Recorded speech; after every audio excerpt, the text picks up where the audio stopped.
There's only one game in the Big 12 this week that really means anything to me. And I say that as a very open OU fan here. It's their pay-per-view game. I don't even remember who exactly they're playing, but it's not a very good game. So I'm going to watch that from afar. I'm not paying $40 to watch OU stomp a cupcake. So I'm going to focus instead, believe it or not, on the Texas game this week because they're the only team in the conference that booked a must-see game in week 2.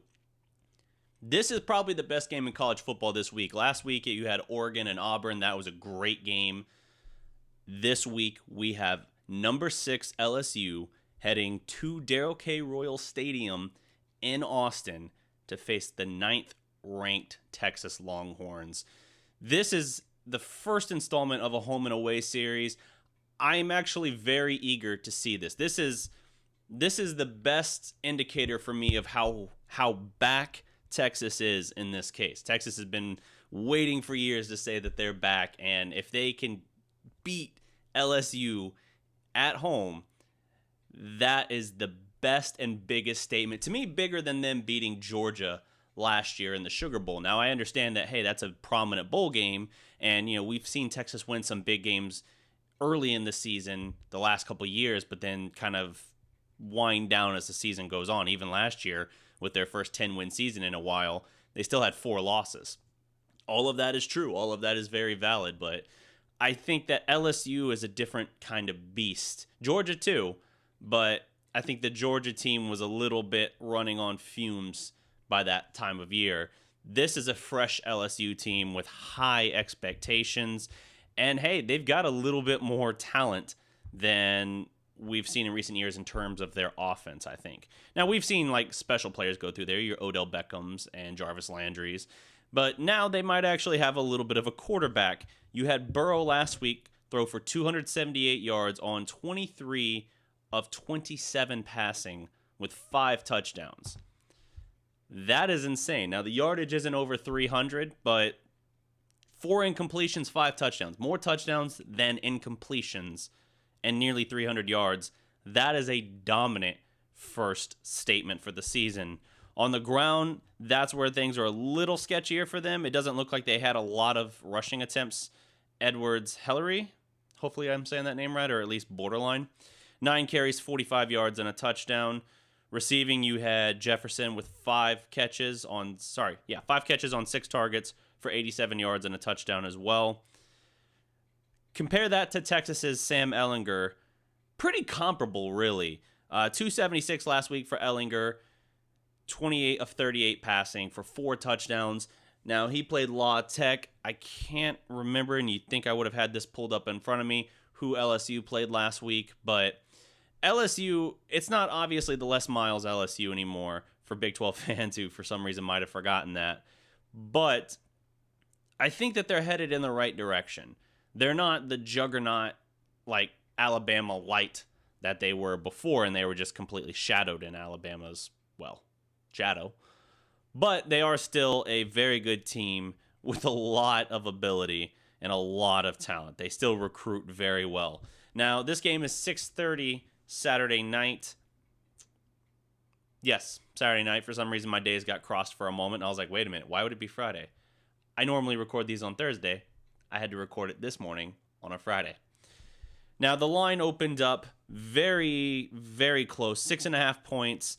Looks like LSU is favored on the spread, but the betting line has been slightly edging Texas in the open. Now, when the line opened, it was 52% of the bets going in favor of Texas. You'd expect that with a fairly close line and the underdog and everything. You'd kind of expect that, especially with them being the home team. But it has skewed drastically since that time. Now the money line has 86% going towards Texas. People are thinking Texas might actually be back, I guess. So that's where they're leaning there. This is a crazy development. The over-under is 57 points. That sounds about right because I think that this is going to be it's an tough SEC defense. It's going to be a lower scoring game than, you normally see out of the Big 12. Texas dropped 45, I want to say, last week against La Tech. And, I don't know if they get to that point again. Obviously, if they do, they're going to have to, for the over-under to hold, they're going to have to do it in like a 45-10 game or something like that. But 45-12 technically. But I don't think it's going to be a blowout in that fashion. I think this is going to be a very good game, though. And this is a major opportunity for Texas to really put the best resume piece out there.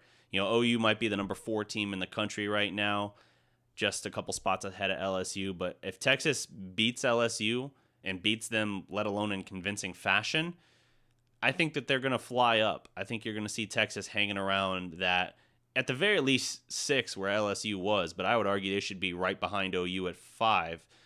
Jumping 5 teams for a week 2 win when you don't know how good LSU is just yet. You don't know how good anybody is yet, for the record. That's a little bit much to me, but I do like the idea of them being able to move up 3 or 4 spots.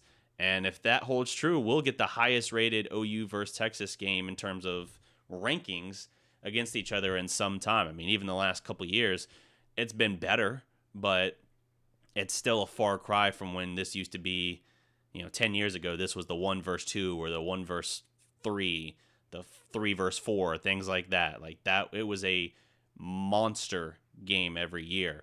And that's what I want to see, because that's what's good for the conference. The SEC has got its whole thing where all of its fans for all of its teams will sit there and chant SEC, SEC. And I get it to some extent. The SEC has been the dominant conference in college football.